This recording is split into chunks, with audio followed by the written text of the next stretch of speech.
إن الحمد لله نحمده ونستعينه ونستغفره ونعوذ بالله من شرور أنفسنا ومن سيئات أعمالنا من يهده الله فلا مضل له ومن يضلل فلا هادي له أشهد أن لا إله إلا الله وحده لا شريك له وأشهد أن محمدا عبده ورسوله وصفيه من خيرة خلقه وخليله اللهم صل وسلم على نبينا محمد وعلى آله وصحبه ومن اهتدى بهديه واستنى بسنته إلى يوم الدين أما بعد فيا عباد الله أوصيكم وإياي بتقوى الله فقد فاز المتقون قال الله تعالى في القرآن الكريم أعوذ بالله من الشيطان الرجيم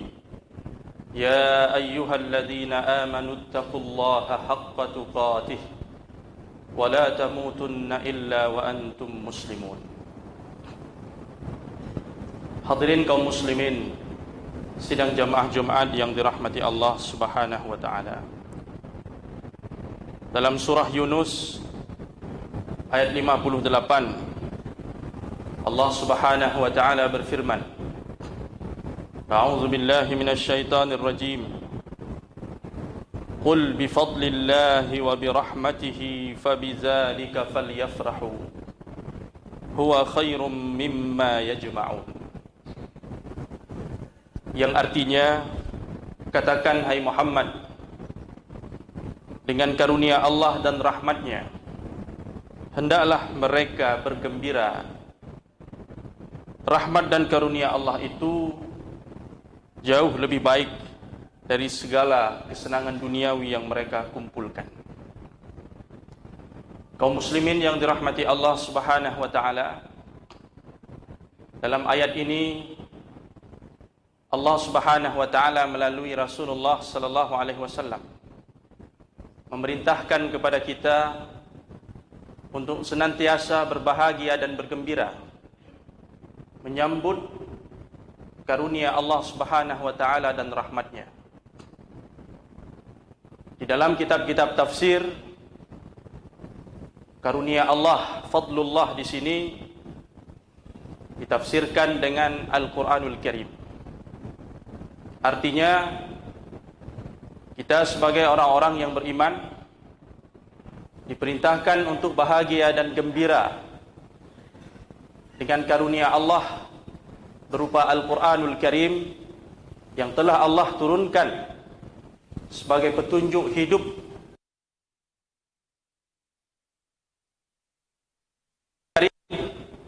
harus membuat kita bangga dan bahagia.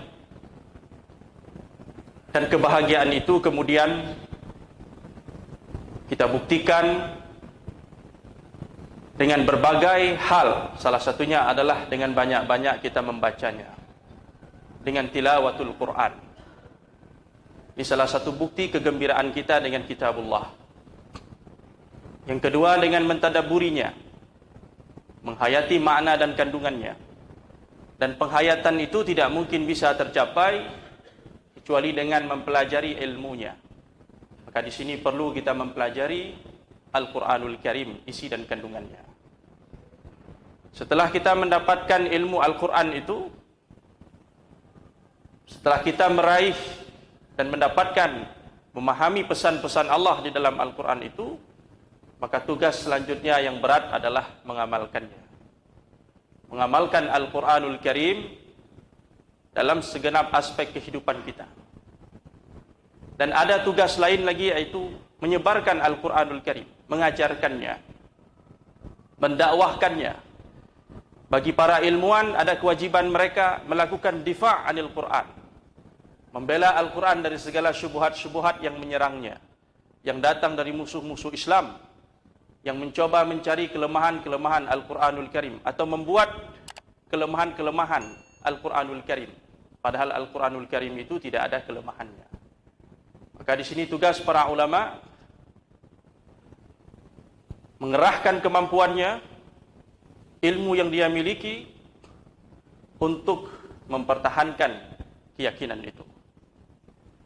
untuk membela Al-Quranul Karim yang telah diturunkan oleh Allah Subhanahu wa taala sebagai petunjuk dan kebenaran dalam kehidupan ini.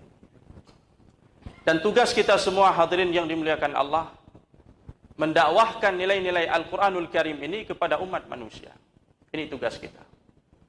Ada sebuah pernyataan, sebuah diktum yang mengatakan, Al-Quranu salihun likulli zamanin wa makan. Quran itu cocok dan relevan dalam setiap zaman dan setiap tempat. Jadi Quran itu tidak hanya untuk bangsa Arab saja, tapi Quran itu untuk semua, lintas waktu dan lintas tempat. Dalam segala dimensi waktu dan dimensi tempat, Al-Quran itu relevan, cocok sebagai petunjuk dalam kehidupan umat manusia. Oleh karenanya tugas kita adalah membuktikan itu. Rasulullah sallallahu alaihi wasallam dengan para sahabatnya telah membuktikan bahwa Al-Quran itu salihun likulli zamanin wa makan. Bani Umayyah, dinasti Islam yang hebat itu telah membuktikan bahwa Al-Quran itu relevan dalam kehidupan. Mereka buktikan kepada dunia. Runtuh Bani Umayyah berganti dengan Bani Abbasiyah. Mereka pun telah membuktikan. Melalui khalifah-khalifahnya yang hebat, Harun Ar-Rasyid telah membuktikan bahwa Quran itu relevan kepada dunia. Dinasti Islam di Spanyol juga membuktikan betapa Al-Quran itu salihun likulli zamanin wa makan. Al-Quran mampu membangun sebuah peradaban yang hebat, memanusiakan manusia, sehingga Al-Quran itu menjadi petunjuk bagi semua, menjadi rahmat bagi sekalian alam. Dan itu telah mereka buktikan. Umat-umat Islam di abad pertengahan pun demikian. Maka pertanyaannya sekarang, kita yang hidup di zaman ini, dan Al-Quran menyapa kita semua, kitab suci untuk kita semua, pertanyaannya apakah kita sudah membuktikan kepada dunia, membuktikan kepada manusia dan kehidupan ini, Quran itu cocok dan relevan untuk zaman kita sekarang. Jangan sampai akibat perilaku kita sebagai umat Islam, muncul orang-orang yang tidak bertanggung jawab, orang-orang yang bodoh mengatakan Quran ini perlu direvisi, Quran ini sudah tidak relevan lagi. Buktinya apa? Quran ini tidak mampu mengangkat harkat dan martabat umatnya sendiri. Lihat bagaimana kondisi umat Islam saat ini. Ini menjadi sebuah pertanyaan besar, tugas dan PR yang paling berat. Bagaimana membuktikan kepada dunia Quran itu hebat. Bagaimana membuktikan kepada manusia bahwa Quran itu relevan untuk zaman ini dan zaman selanjutnya. Dengan apa kita membuktikan? Dan dengan apa generasi-generasi pendahulu kita membuktikan itu? Dengan karya, dengan kinerja, dengan prestasi. Sehingga kita tidak perlu mengajak orang memeluk Islam. Orang akan mencari Islam itu. Ketika kita mampu menampilkan Al-Quran sesuai dengan keindahannya, sesuai dengan kehebatannya. Inilah bentuk kegembiraan kita kepada Al-Quranul Karim sebagaimana yang diperintahkan dalam ayat ini. Qul bifadlillah wa birahmatihi fabidzalika falyafrahu. Yang kedua, hadirin yang dimuliakan Allah, kita diperintahkan gembira dan senang, bahagia menyambut rahmat Allah. Para ulama tafsir menafsirkan rahmat di sini dengan beberapa bentuk. Dan sebenarnya itu adalah variasi saja dalam penafsiran. Semuanya bermuara kepada satu hal. Ada yang menafsirkan dengan keimanan. Kita bahagia kita menjadi orang yang beriman. Kita bahagia menjadi orang Islam. Kita bahagia dengan agama yang benar ini, yang mulia ini. Itu rahmat Allah. Satu lagi yang dikatakan para ahli tafsir adalah ibadah. Kita bahagia ketika kita bisa beribadah kepada Allah Subhanahu wa taala. Jadi rahmat di sini artinya taufik dari Allah bahwa kita bisa beribadah. Ketika tiba waktu-waktu beribadah, momentum-momentum beribadah, kita bahagia. Ketika terdengar suara azan, berkumandang suara azan, pertanda bahwa kita diseru, dipanggil ke rumah Allah untuk beribadah, kita bahagia mendengar suara itu. Ketika diumumkan bahwa besok Ramadan umpamanya oleh pemerintah, terasa hati kita bahagia. Bahagia kenapa? Karena kita bisa beribadah kepada Allah Subhanahu wa taala. Kita sudah berada di penghujung Sya'ban. Tidak lama lagi kita akan menyambut bulan suci Ramadan, bulan yang agung, bulan di mana Allah Subhanahu wa taala mensyariatkan segala macam ibadah dan kebaikan di dalamnya. Maka orang-orang yang beriman itu patut bergembira, senang hatinya, bahagia jiwanya mendengar Ramadan itu. Bahagia kenapa? Karena di situ adalah tempat kita, waktu kita beribadah kepada Allah dengan segala macam ibadah yang disyariatkan. Ada as-siyam, puasa, ada al-qiyam, ada tilawatul Quran, ada sedekah, ada zakat dan sebagainya. Ada i'tikaf, sehingga kita merasa bahagia. Orang-orang yang beriman akan senantiasa bahagia hatinya ketika diajak, diseru untuk mendekatkan dirinya kepada Allah Subhanahu wa ta'ala. Oleh karenanya bentuk kegembiraan itu kita wujudkan dengan persiapan-persiapan. Ketika kita bahagia ingin menyambut seseorang, maka kita akan mempersiapkan itu dengan sebaik-baiknya. Persiapkan diri kita menghadapi Ramadan, supaya Ramadan kali ini akan kita jalani dengan penuh makna dan penghayatan. Pertama adalah persiapan hati kita, jiwa kita. Bersihkan hati kita dari segala sifat-sifat tercela, dari penyakit-penyakit hati yang dapat menghambat diterimanya ibadah oleh Allah Subhanahu wa ta'ala. Perbaiki jiwa kita, hati kita, dari riya, dari dengki, dari hasad, dari su'uzzan, dari segala macam penyakit hati, agar ibadah yang kita lakukan itu bisa tumbuh. Ibadah itu hanya tumbuh di dalam hati yang baik, yang bersih, qalbun salim. Disitulah ibadah itu akan tumbuh, akan berbunga dan akan berbuah, yang itu bisa kita lihat dalam kepribadian kita, dalam kehidupan kita. Disitulah kita nanti bisa membuktikan kehebatan Al-Quran. Kenapa? Karena pribadi kita lah pribadi-pribadi yang baik, pribadi-pribadi yang mulia, sehingga prestasi kita bisa kita tingkatkan. Kenapa? Karena hubungan kita dengan Allah baik, maka akan baik hubungan kita dengan manusia, baik hubungan kita dengan kehidupan ini. Perbaiki hati kita sebelum kita menyambut Ramadan. Persiapan ilmu, persiapan akal, bekali diri kita dengan ilmu tentang Ramadan. Pelajari hukum dan hikmahnya, hukum dan hikamnya.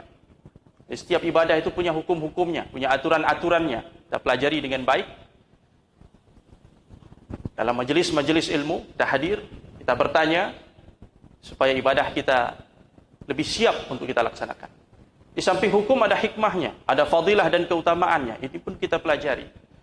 Kita pelajari kaedah-kaedah di dalam beramal, supaya amalan kita itu betul-betul diterima oleh Allah Subhanahu wa ta'ala dan memberikan pengaruh yang baik dalam kehidupan kita.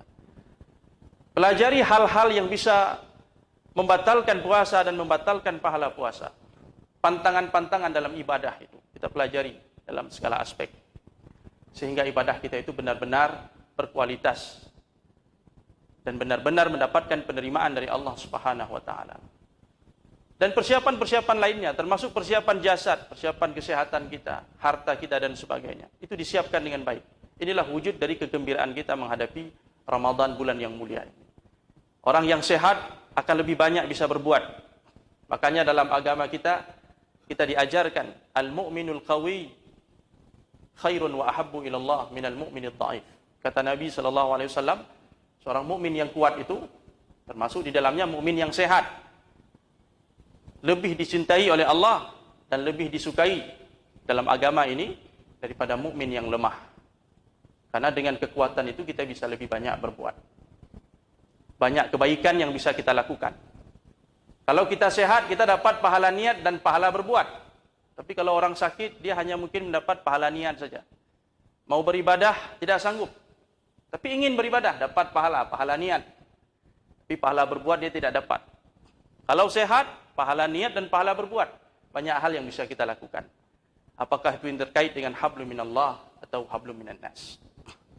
Kaum muslimin yang dirahmati Allah Subhanahu wa ta'ala, setidaknya beberapa hal yang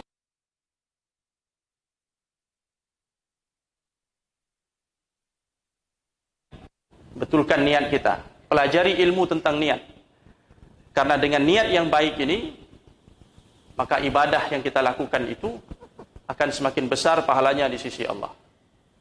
24 jam kita menjalani kehidupan ini, kalau niatnya betul, kalau niatnya bagus, maka 24 jam itu akan menjadi ibadah. Bagi orang yang pandai berniat, ibadah itu tidak hanya salat dan baca Quran saja, tidak hanya puasa saja, tapi tidur, makan, minum, Istirahatnya pun akan menjadi ibadah. Kenapa? Karena diniatkan dengan niat yang baik. Perbuatan-perbuatan yang bersifat adat, yang tidak berkaitan langsung dengan ibadah, ketika diniatkan dengan niat yang baik, dia akan menjadi ibadah. Jadi